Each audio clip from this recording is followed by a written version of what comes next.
tout donné. C'est toi qui m'as ruiné. Aujourd'hui tu te moques, c'est vrai, mais c'est toi qui m'as détruit. Le Lysiaco, Abidjan, il faut te débrouiller. La vie là c'est comme ça. Mais la gloire nous a non la Syriaco. Syriaco, c'est qui nous fout les Yako. Et les Yako, célébrité Yako.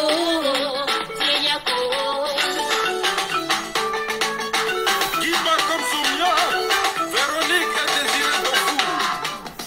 Yako, ce sont des pas. Bon, nous allons passer aux choses sérieuses. Je salue tout le monde. Bonsoir, bonsoir à tous et à toutes. Pour tous ceux qui ne me connaissent pas, je suis l'incontournable qui a compris tout terrain. L'homme dont on parle, l'homme qui n'a pas froid aux yeux, l'homme qui ne marche pas ses mots. Vous pouvez aussi m'appeler devant la vie, l'homme d'un gouverneur italien, directement dans l'appellement Bonbon, laisse-moi mourir 5 plein droit, El Padrino, Camari, ou la Moudia. Alors nous voilà à nouveau devant cette caméra pour parler un peu de ce qui se passe. Le plan des opposants de Côte d'Ivoire, c'est très important. On doit parler de l'opposition. Parce que voici des gens qui passent leur temps à mentir à la population ivoirienne. Et donc, nous sommes là ce soir pour étaler les différents mensonges de l'opposition. Et vous voyez bel et bien le titre de cette vidéo. Voilà le titre dit tout. Alors, permettez-moi, accordez-moi juste une petite minute. Une minute et nous allons poursuivre. On va décortiquer, nous allons creuser et exposer les tas, les carences des opposants dans cette vidéo. C'est très important. J'aimerais que vous partagiez déjà ce petit direct pour permettre aux uns et aux autres de le suivre en même temps que nous. C'est très important. Alors, ce matin, on a vu des spectacles. Un spectacle venant de la part du leader Gbagbo et son clan, et un autre spectacle organisé par Soro Guillaume et son clan. Je ne sais pas combien de fois on doit conseiller ces gens-là. Vous savez, ce qui est clair, le FPI n'ira pas aux élections. N'ira pas aux élections. Pourquoi je le dis? Parce qu'eux-mêmes, ils le savent. Au lieu de choisir un candidat, non, ils n'ont pas voulu choisir de candidat en dehors de Laurent Gbagbo. Sachant bel et bien que Laurent Gbagbo, il est inéligible. Ça veut dire quelqu'un qui est inéligible, c'est quelqu'un qui n'a pas le droit d'être candidat. Parce qu'il a perdu ses droits civiques. Et pourquoi il a perdu ses droits civiques? La justice ivoirienne lui reproche d'avoir commis des crimes ou bien d'avoir détourné, braqué la BCEAO. Donc, suite à ce braquage de la BCEAO, vous avez entendu un jour que les Siapopo et tout, et il avait élu quelqu'un qui représentait la Côte d'Ivoire au sein de la BCEAO, dont le siège est au Sénégal. Il avait détourné de l'argent quand la Côte d'Ivoire était sous embargo. Donc, cet argent qu'il avait détourné, c'était un braquage de l'État. Pour ça, il a été condamné. Une amende de 200 millions. Il n'a pas encore payé son amende. Il n'a pas encore purgé sa peine de 20 ans. Et monsieur, il veut être candidat. D'autres me diront, non, Laurent Gbagbo n'a pas parlé, Laurent Gbagbo n'a rien dit. Mais s'il n'a pas parlé et que les gens prennent son nom pour aller poser sa candidature en son nom, mais il n'est pas mort, Gbagbo est vivant. Donc, ce qui veut dire qu'il cautionne cela. Sinon, il suffit de faire une petite déclaration pour dire ceux qui vont là-bas, là, qui prennent mon nom, qui ont mon nom, qui utilisent mon identité pour dire que Laurent Gbagbo est candidat, Laurent Gbagbo allait démentir cela. Il allait dire non, je n'ai envoyé personne. Mais s'il est muet, il est bouche-taburen, alors monsieur Laurent Gbagbo est d'accord avec ce qui se passe. Donc s'il y a des crimes, si ces gens-là sèment le bordel, s'ils sèment le chaos, nous connaissons une seule personne. Et cette personne, c'est Laurent Gbagbo. Parce que s'il ne démentit pas, il ne dément pas plutôt, il ne dément pas ce que les gens sont en train de faire, ils sont en train d'entreprendre, et qu'il est derrière eux, il est muet, et que ces gens foutent la merde, et qu'à chaque sortie, à chaque désordre qui crée au sein de notre nation, ils utilisent le nom de Laurent Gbagbo. Tout ce qui se passera suite aux actions de ces gens, de ces barbares qui commettent l'irréparable, nous connaissons une seule personne, et cette personne c'est Laurent Gbagbo. Nous allons prendre toutes les preuves pour donner ça à Bensouda, et elle va gérer son cas. Il faudrait qu'il le comprenne. Il faudrait qu'il le comprenne parce que ce qui se passe, c'est anormal. Laurent Gbagbo, il pas contre la Constitution. Voilà quelqu'un qui ne respecte aucune loi en Côte d'Ivoire. Or, pourtant, Vous dites aux gens que vous êtes des pacifistes. Vous dites aux gens que vous respectez la Constitution. Et en même temps, vous criez que Alassane boycotte la Constitution. Soit disant que Alassane Ouattara veut faire une troisième mandature. Écoutez-moi, cette troisième candidature dont vous parlez, ce n'est pas troisième candidature, c'est la première candidature de la troisième République. Ça aussi, c'est difficile pour que les opposants comprennent. Ils n'arrivent pas à comprendre. Bon, on comprend. C'est votre choix de ne pas comprendre. Mais nous, en tout cas, nous les Ivoiriens, on a déjà compris. Qu'est-ce que c'est que un premier mandat de la troisième République? Nous, Ivoiriens, on a déjà compris. Mais apparemment, vous refusez. Et vous accusez Alassane d'aller contre les règles de la Constitution ivoirienne. Mais vous, ce que vous faites là, c'est quoi? Lorsque votre leader est condamné, lorsque votre leader n'a pas le droit de vote, parce que si Gbagbo, vous exigez que Laurent Gbagbo ait le droit de vote, c'est que tous les prisonniers de Côte d'Ivoire doivent aussi avoir le droit de vote. Parce que ils sont Ivoiriens comme Laurent Gbagbo. Ils sont des citoyens comme Laurent Gbagbo. Laurent Gbagbo n'est plus président. Pas enlever ça dans vos têtes. Ce n'est plus le président de la République de Côte d'Ivoire. Il est maintenant un simple citoyen comme toute autre personne.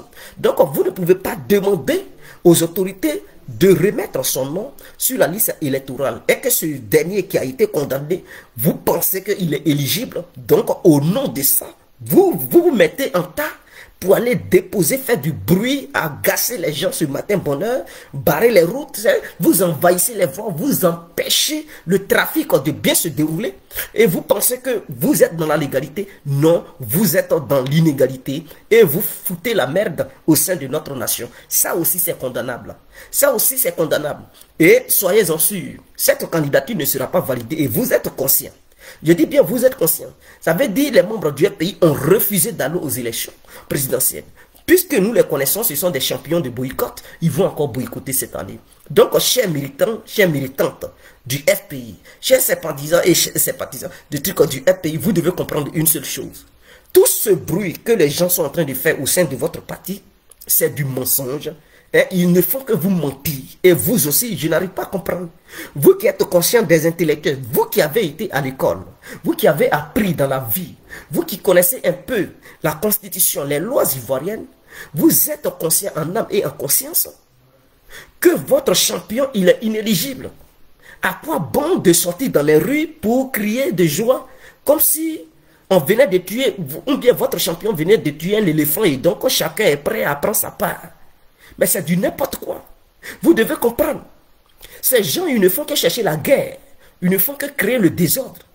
Et ça, quand la seuil, ou bien le conseil constitutionnel, plutôt, ne va pas valider la candidature de Laurent Gbagbo, tout de suite, vous allez commencer à faire des tapages. Oui, Alassane est dictateur, Alassane est ceci, il écarte les opposants. Il écarte les opposants. Comment? C'est pas Alassane qui a écarté les opposants, c'est la justice. Or, dans un pays, on a besoin de la justice pour que le pays soit fort, pour que le pays soit droit, pour que le pays soit en paix. Mais sans justice, n'importe qui fera n'importe quoi au sein de notre nation. Et donc, s'il n'y a pas de justice, on ne peut pas accepter que la justice frappe pour les microbes. Parce qu'ils ont posé des actes notoires, des actes inacceptables au sein de notre société. Pour que nous, on applaudisse. Parce que quand ça frappe les microbes, on est content, on est heureux. Mais quand ça frappe Gbagbo, non, là, on est en désaccord. Mais qu'est-ce qui se passe? Gbagbo, il est comment? Est-ce qu'il est différent des microbes? Les microbes, c'est parce que ce sont des éléments, des citoyens ivoiriens qui posent des actes qui sont contre la loi, qui sont hors la loi au sein de la société ivoirienne. Et lorsque tu es hors la loi, alors la plus belle leçon qu'on puisse te donner, c'est que la justice te sanctionne. Pour que tu te retrouves en prison, on ne doit pas te tuer. C'est la justice qui te sanctionne, qui te donne une bonne fessée pour te montrer le bon chemin à suivre. Donc Laurent Gbagbo, idem, dans la société ivoirienne, il s'est mal comporté. Lorsqu'il était président de la République, il n'a pas respecté, la légalité. Il a été hors loi, hors la loi. Il a fait tout ce qui était contraire aux règles nationales de la Côte d'Ivoire. Il a fait tout ce qui était contraire à la constitution ivoirienne, en braquant la BCEAO, en envoyant enfants des gens dans les rues, en faisant massacrer des gens. Et il pensait qu'il était intouchable. Mais Dieu merci que la justice ivoirienne n'est pas violente. C'est une justice qui est bien. Cette justice a dit, bon, nous ne sommes pas des gens, des gens qui commettent le désordre et tout. nous allons donner une offense par la voie légale, la voie juridique. C'est en ce sens que Laurent Gbagbo a été jugé par contumace, puisque ce monsieur, il n'est pas présent. Donc, il a été jugé et condamné comme tout autre organe. Donc, il doit purger sa peine au lieu de vouloir se présenter. Voilà pourquoi lors de mon discours, j'ai dit un cheval qui est attaché, qui rêve de vouloir faire une compétition et remporter la victoire. Mais Laurent Gbagbo est attaché par la justice. Mais en même temps, il rêve de vouloir compétir dans cette histoire d'élection et vouloir gagner. Voilà. Lorsque j'avais pris le cas de Bédié pour dire un camion qui roule dans l'obscurité, qui est sans phare, est-ce que les passagers qui sont à bord de ce camion pensent pouvoir arriver à destination? Pourquoi je dis un camion? Mais un camion sans phare, Bédié est un vieux, donc il représente un camion. Sans phare, il est sans vision. Et donc, ce camion qui est sans phare, qui roule dans l'obscurité, ça veut dire qu'il est vieux et il veut conduire une équipe. Une équipe sans... Et pendant ce temps, il veut conduire une équipe et il est sans vision. Est-ce que ce monsieur, en cours de route, il ne va pas faire, il ne va pas tomber en panne pour laisser les passagers en plein désert? Voilà, c'est tout à fait normal. Donc, voilà pourquoi j'avais pris j'avais fait ces deux comparaisons avec la métaphore pour permettre aux gens de réfléchir et de comprendre ce que j'avais envie de dire. Mais Soro Guillaume aussi, ils n'ont pas compris qu'ils n'ont pas le droit de poser leur candidature. Gbagbo a fait ses grimaces ce matin, par le biais de Roger Onien. Ils ont fait leurs grimaces. Les Novrunion Odette ont dansé. Voilà Zigribiti fatigué. Soro Guillaume maintenant, ces éléments aussi s'en vont se prendre. Mais je ne sais pas si ce n'est pas la guerre. Des gens ont la loi et vous voulez nous faire croire que c'est Alassane qui est hors la loi dans ce pays-là. Ah bon? Non, Alassane, il reste rien. Depuis qu'Alassane est venu au sein de la politique ivoirienne, il ne fait que s'aimer le désordre. Écoutez-moi, je vais vous rappeler qui a commencé à s'aimer le désordre. Ce n'est pas Alassane Ouattara. Lui qui a commencé à s'aimer le désordre, c'est Gbagbo et les Soro, ainsi que les Blé Goudé. Mais qui ne le sait pas en Côte d'Ivoire ici? D'autres me diront, mais Guégué, arrête. Mais je vais vous rafraîchir la mémoire. Je pense que des gens, bon, beaucoup sont nés dans les années 2000, donc ils ne connaissent pas le passé. Mais nous qui sommes nés avant, avant 2000, on connaît l'historique des faits. Donc ceux qui sont les nouveaux, qui ont au moins 20 ans aujourd'hui, qui sont nés en 2000 jusqu'en 2020, ils ont au moins 20 ans. Ils ne connaissent pas l'histoire. Ils ne savent pas qui a mené la violence au sein de notre pays. Je ne parle pas des années 70. Le cas des Guébi, je n'en ai rien à cirer. Mais en dehors d'eux, quels sont ceux, les politiciens ou des élèves qui étaient au sein de notre société qui ont apporté la violence en Côte d'Ivoire? Mais il y a Soro Guillaume, il y a les Blé Goudé, il y a les Babou. Mais il y avait ce qu'on appelait, je ne sais pas si c'est le Merci ou la... Non. Le Merci, je pense, ou la Merci, non, on dit le Merci, qui existait dans les années 80. C'était un mouvement estudiantin. Et ce mouvement avait pour objectif de se battre pour le bien-être des élèves. Mais ce mouvement était représenté par Ahmed Bakayoko au Burkina. Et Ahmed Bakayoko militait pour la jeunesse du PDCI au Burkina, pour ceux qui ne le savent pas. Donc Ahmed Bakayoko a été d'abord au devant de ces mouvements-là. C'est dans les années 90, Laurent Gbagbo, il change ce mouvement-là. Parce que quand les gens ils disent attends, vous comprenez, je vais vous montrer. Les mouvements qui ont été créés pour soutenir les partis politiques, il y a Merci qui soutenait le PDCI, RDA. Quand Laurent Gbagbo est venu en 90 pour s'affronter à Houphouët-Boigny pour la première fois, il a créé la FESI. Et ils ont dissous le Merci. Quand la FESI a été créée, c'est Yves Aïpo qui était, Aïpo, voilà, j'ai dit Yves Aïpo, Aïpo Martial, qui était le premier secrétaire général de la FESI. Mais il militait au nom de Gbagbo. Et ils ont détourné le combat des élèves de Côte d'Ivoire pour faire de ça un combat politique. Donc, les élèves, de façon inconsciente, inconsciemment, ils soutenaient eux tous le FPI sans le savoir. Ils pensaient qu'ils militaient pour la cause des étudiants, mais en réalité, ils militaient pour la cause de Gbagbo Laurent. Et donc, Laurent Gbagbo qui manipulait les jeunes pour aller brûler, pour insulter Houphouët voleur au sein de notre société. Pour la première fois, le peuple ivoirien attend voleur, en train d'insulter son président, Oufoué qui était respecté dans la sous-région et partout dans le monde. Pour la première fois, Laurent Gbagbo humilie Oufoué. Il insulte Oufoué en utilisant les élèves de Côte d'Ivoire. Oufoué a connu sa première honte dans les années 90. Lorsque Alassane était encore Premier ministre. Alassane est arrivé en Côte d'Ivoire dans les années 89. Et c'est en 90, il a été nommé officiellement Premier ministre de la Côte d'Ivoire. Le premier des premiers ministres de la Côte d'Ivoire, c'est Alassane Ouattara. En ce temps, Laurent Gbagbo, il ne connaissait pas ce qu'on appelle appareil d'État. Est-ce qu'il connaissait le fonctionnement de l'État? Alassane, c'est pas aujourd'hui il a commencé à gérer le pays. Parce que en 90, Oufoué ne tenait plus. C'est Alassane Ouattara qui a gouverné le pays pendant 3 ans. C'est Alassane qui a gouverné le pays pendant 3 ans. Donc Alassane, il sait ce que c'est que être un chef d'État. Il sait ce que c'est que diriger un pays.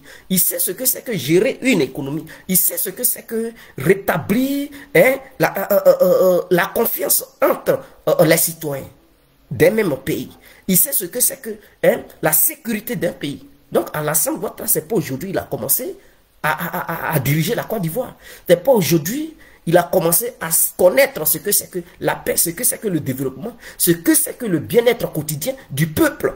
Est-ce que vous comprenez? Donc Alassane, il a une connaissance que Laurent Gbagbo n'a pas. Il a une connaissance que Bédié n'a pas. Il a une connaissance que tout autre citoyen ivoirien faisant la politique au sein de notre nation ne dispose pas. Est-ce que vous comprenez? Donc Alassane est un dinosaure politique ivoirien. Laurent Gbagbo, tout simplement, c'est parce qu'il a été aux élections. Sinon, en dehors de ça, qu'est-ce qu'il a fait? Qu'est-ce qu'il a fait? Et ce monsieur a passé son temps à humilier Oufoué. Et c'est ce qui a précipité même la mort d'Oufoué. Suite à la mort d'Oufoué, ce n'est pas terminé. Laurent Gbagbo a servi le désordre. Il brûlait, il envoyait les élèves pour brûler les bus. Vous avez appris que quand Alassane était Premier ministre, il mettait Laurent Gbagbo en prison. Mais qu'est-ce qui poussait Alassane Ouattara à le foutre en tôle? Mais c'est parce que ce monsieur, il ne respectait rien. Laurent Gbagbo ne respectait rien. Il servait le chaos au sein de notre nation. Il foutait la merde. Et pour la première fois, on a connu ce que c'était la barbarie civile. Laurent Gbagbo nous a imposé cela. Et suite à ça, il a commencé à utiliser les Soro Diop, des élèves bandits, des élèves impolis, des élèves brigands, des élèves notoires. Il les a utilisés pour semer le chaos. Soro, mais à son temps, c'était des machettes. Jusqu'à même, il y avait des calages. Pour la première fois, Soro apprenait aux Ivoiriens comment il fallait armer un élève. Est-ce que ce n'était pas rébellion? L'esprit rébellien qui préparait. Mais c'est ça. Donc, plus tard, on n'a pas été étonné de voir les réactions et les actes posés par Diop Soro. Parce que depuis, lorsqu'il était, secrétaire général, il formait déjà une milice. Il formait déjà une milice au sein des élèves. Il préparait déjà des terroristes au sein des élèves. Donc, Soro Diop, on n'a pas été surpris de voir plus tard qu'il est devenu rebelle. Parce que ce que tu t'en vas apprendre à l'école, c'est ce que tu deviens. Soro Diop, il a été à l'école, ce n'est pas pour avoir doctorat et devenir quoi que ce soit. Soro Diop, étant dans la fesse, il a appris la stratégie de la rébellion. Il a appris la stratégie de la mobilisation pour donner des armes aux gens. Et c'est ce qu'il faisait. Est-ce que Doumbia Major n'a pas dénoncé ça? Il a passé son temps à dénoncer ça. Mais son diplôme qu'il a eu au sein de l'université, c'est le diplôme d'un homme qui fait les coups d'État partout, d'un homme qui prépare les rébellions, d'un homme qui fout le désordre partout. Brégoudé, pareil. Il a été à l'école. Ce n'était pas pour devenir autre chose. C'était pour devenir général de la rue. C'était pour devenir, je suis jeune patriote avec son petit bras droit, remuer ça en longueur de journée, mais c'est fini ça. Et ces gens-là, ce sont eux qui ont appris aux Ivoiriens ce que c'est que la désobéissance civile. Et aujourd'hui, ils ont le culot de venir dire, non, les militants du RADP, ils sont trop désordonnés, les militants du RADP, ils sont barbares. Mais qui a appris la barbarie à qui? Question. Il faudrait qu'on rentre en profondeur, il faudrait qu'on doit rafraîchir la mémoire aux gens. Qui a appris la barbarie à qui? Qui a manqué pour la première fois le respect à un chef d'État, respecté mondialement parlant, en Côte d'Ivoire pour la première fois? Mais c'est le FPI et ses alcoolites, les Soro Guillaume et Brégoudé, c'est ceux-là, les Hippo Martial, les Damana Picasso. Est-ce que ils respectent quoi que ce soit. Lors de la proclamation des résultats, vous n'avez pas vu le comportement de Damana Pika, mais c'est ce que Laurent Gbagbo les a enseignés. Ils sont dans le même groupe là. Damana Pika, Blé Goudé, Soro, c'est des rebelles. C'est des gens qui ont été préparés mentalement pour créer le chaos, pour s'aimer le désordre et la barbarie. Laurent Gbagbo les a formés. Il les a formés. Donc, c'est des gens à ne pas faire confiance. Pourquoi certains citoyens encore ivoiriens n'ont pas encore compris? Supporter Gbagbo est égal à supporter Guillaume Soro. Supporter Gbagbo est égal à supporter Blé Goudé. Vous voulez les supporter? Qu'est-ce que vous voulez? Vous voulez la paix, l'émergence, la bonne gouvernance? Mais si vous voulez ça, mais le RADP est l'exemple le plus palpable de l'histoire de la Côte d'Ivoire. C'est l'exemple le plus palpable de l'histoire de la Côte d'Ivoire. Parce que cet exemple est récent. Et il est vivant encore. Il n'a pas encore disparu. On le voit, on le constate, on le vit, on le touche. C'est un fait et non une illusion. Est-ce que vous comprenez? Alors, vous devez comprendre, chers militants du GPS, chers militants du FPI, EDS, RACI et quoi encore, tous ces mouvements qui sont autour de vos leaders et tout, vous devez comprendre que vos leaders ont échoué.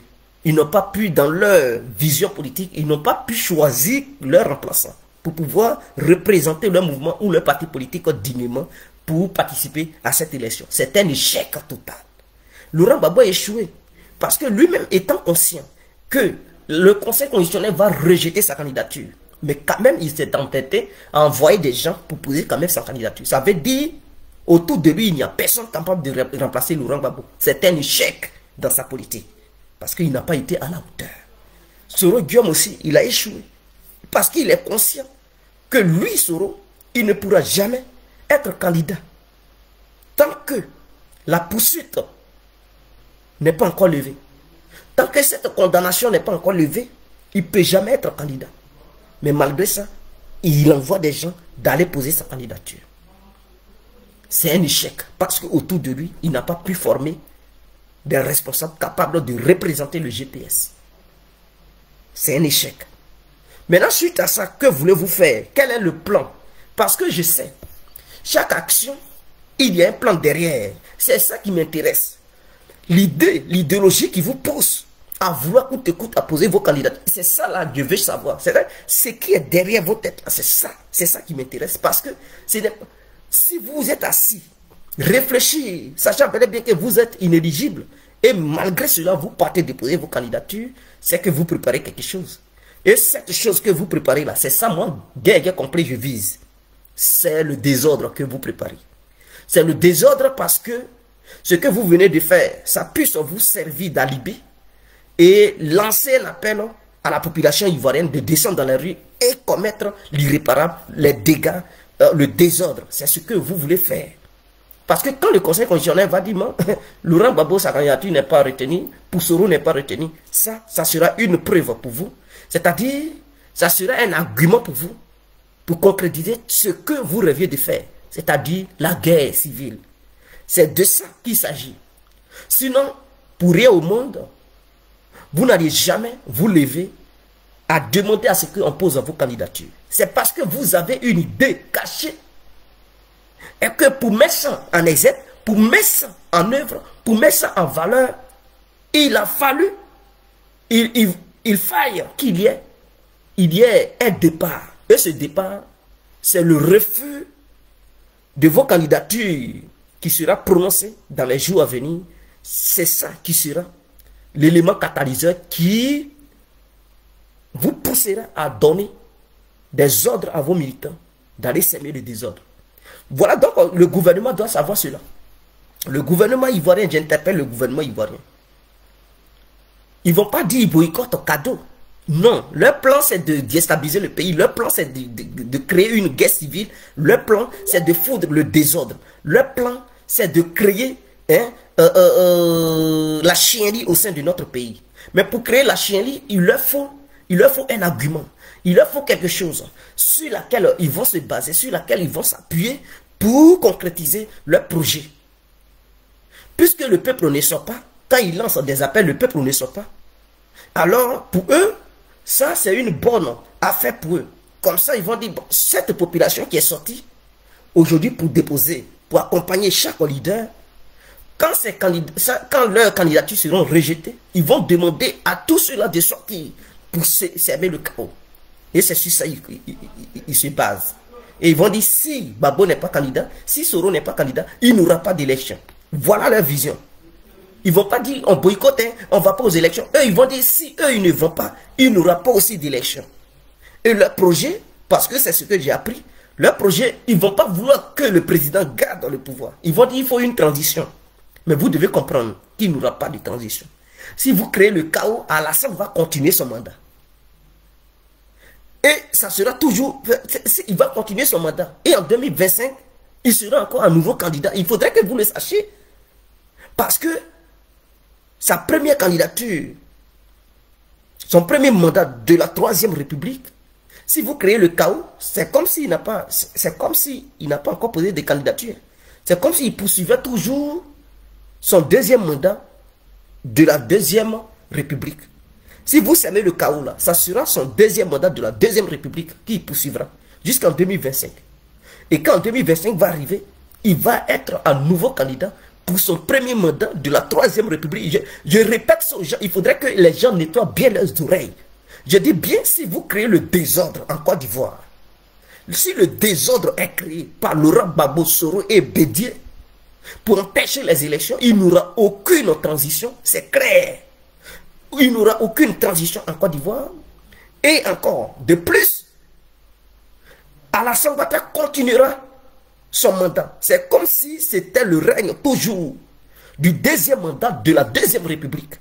Et donc, en 2025, c'est là les élections qui auront lieu. C'est là la 3e République va débuter. Et dans cette République, Alassane sera encore candidat pour le premier mandat de la 3e République. Donc vous allez beaucoup souffrir. Soit vous respectez les tests constitutionnels et vous acceptez que Gbagbo et Soro soient écartés parce qu'ils sont inéligibles, car ils ont perdu leur droit civique, ils n'ont pas le droit de voter, ils sont comme des cadavres. Est-ce que vous comprenez? Un mort, hein? Le prisonnier est comme un mort. Et il est coupé de tout droit civique. Est-ce que vous comprenez? De la manière, quand tu meurs, là, tu n'as plus le droit de t'ingérer du pays parce que tu ne comptes plus. Tu n'as plus le droit de mettre ta bouche. C'est fini. Donc, Soro Diom, il parle. On le considère comme un mort. On le considère comme un non-vivant. Un incognito qui fait du bruit. Donc, il est prisonnier. Ses paroles, ses propos ne comptent plus dans la prise de décision au sein de notre pays. Ils doivent comprendre. Gbagbo aussi doit comprendre. C'est clair.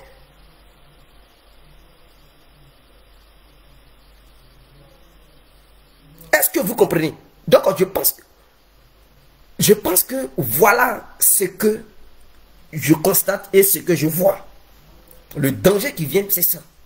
En dehors de ça, parce que ce sont des manipulateurs, des propagandistes, des menteurs. Et je ne le dis pas pour me faire voir. Je ne le dis pas pour essayer de satisfaire les uns et les autres. Voilà des gens qui ont dit Ahmed Bakayoko est un dealer au pair, est un dealer au grade, est un dealer ceci, et que c'est lui qui alimente toute la zone ouest africaine et même pourquoi pas l'Europe. Ils ont fait des tapages. Ces soi-disant pseudo-journalistes, on ne les voit plus. Ils ont disparu parce que ce sont des menteurs. Ils étaient des mercenaires envoyés par Guillaume Soro pour faire des tapages et discréditer le gouvernement ivoirien. Ils ont tout tenté, ils ont échoué. Avez-vous déjà vu des preuves de ces journalistes, soi-disant journalistes? Parce qu'on n'accuse pas, parce qu'il faut accuser. On accuse lorsqu'il y a des faits palpables.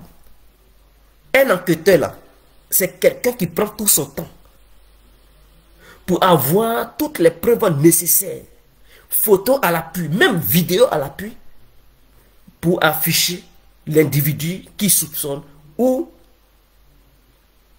qu'il pense que cet individu est à la base de ça. Tu ne peux pas dire que ce monsieur est le plus grand dealer de l'Ouest africain, ou bien est le plus grand dealer du monde, ou bien de l'Afrique, et que la Côte d'Ivoire est la place tournante de la bœuf, ou bien de la coque et tout ça. Mais il n'a aucune preuve pour accompagner ses propos. Et ils écrivent n'importe quoi pour venir pondre ça aux gens. Et des gens sont tombés dans leur piège, ils ont cru. Tout ça, ce sont les manipulations des membres de l'opposition. Parce qu'ils n'ont aucune vision. Leur vision, c'est la manipulation. Leur vision, c'est le dénigrement. Leur vision, ce sont les injures. Leur vision, c'est la honte en totale pour la Côte d'Ivoire. C'est ça qu'ils ont comme vision. En dehors de ça, ils n'ont aucune autre vision. Nada, niente, nine. Vous devez comprendre cela.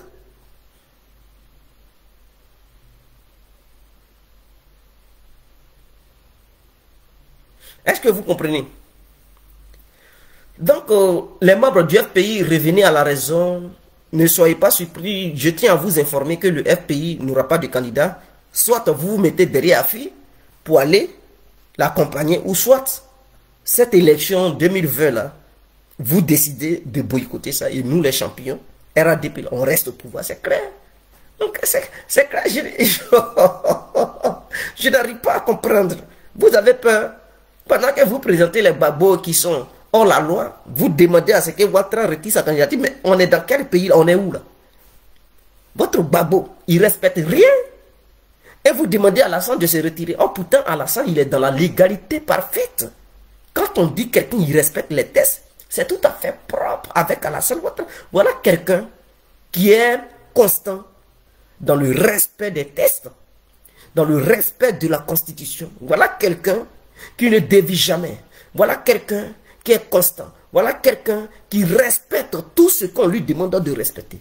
Voilà quelqu'un qui est dans la droiture. Voilà quelqu'un qui est objectif. Quelqu'un qui est honnête. C'est un visionnaire. Vous devez comprendre. Et c'est ce qui vous fatigue. La politique d'Alassane Ouattara n'a pas de dimension en Côte d'Ivoire. C'est-à-dire les autres politiciens n'ont aucune dimension comparée à celle d'Alassane Ouattara. Parce qu'il est dans un autre level, il est dans une autre gamme. La haute gamme. Donc les autres politiciens, ils souffrent de sa vision, de son charisme, de ses liens internationaux, de son carnet d'adresse. C'est étoffé. Alassane Ouattara est un stratège, c'est un génie politique. Et je pense que les gens, ils devraient même créer une école pour enseigner l'expertise politique d'Alassane Ouattara aux Ivoiriens et même, pourquoi pas, aux Africains. Comment faire pour développer leur nation? Comment faire pour diriger un État? Comment faire pour stabiliser un pays? Comment faire pour juger les hors-la-loi dans un pays? Ils devraient créer une école spéciale. École Alassane Ouattara pour enseigner la science politique aux Africains. L'idéologie scientifique d'Alassane Ouattara. Ou bien la philosophie d'Alassane Ouattara. Enseigner ça aux jeunes Africains. Pour pouvoir permettre à ces jeunes-là de suivre la vision d'Alassane Ouattara. Ça devrait s'implanter partout en Afrique. C'est ainsi que l'Afrique pourra se développer. Si c'est dans la vision de Gbagbo, tu arrives, mon frère, c'est pour venir à Paris porter Kodio rouge, c'est pour aller en Côte d'Ivoire porter Kodio rouge. C'est l'humiliation totale. Laurent Gbagbo, ses militants ou ses militantes, ne font que humilier la Côte d'Ivoire, ne font que vraiment anéantir le nom et l'image de notre beau pays. On ne peut pas continuer dans ça. Avez-vous vu déjà des militants d'Alassane Ouattara porter Kodio rouge? Mais dis donc, on va les sanctionner au sein du RADP. Nos militantes, elles ne peuvent pas se permettre, elles ne peuvent jamais oser venir porter Kodio rouge. Les fesses sont sacrées. C'est l'homme, lui avec qui tu vis là, c'est lui qui doit découvrir tes fesses. Si ce n'est pas à la piscine ou à la plage, tu ne peux pas te mettre nu dans un lieu public pour faire plaisir aux touristes et vous devenez des spectacles, vous devenez un zoo vivant, un zoo où les touristes viennent pour prendre des photos pour aller publier ça, pour dire voilà les négros, les nègres, les négresses. Ah, les fesses comme ça, fesses froissées, fesses rondes, fesses plates et tout. Et pour aller dénigrer les Africains, c'est vous-même qui leur donnez le nom. Et vous dites non, les Européens ne respectent pas les Noirs. Mais vous, si vous vous exposez avec les Kodio rouges, nous on appelle ça dans notre ethnie là. Ils vont vous douquer le culé. Ça, on appelle ça Ivovu. Kodio, on dit Ivovu. C'est en dièse.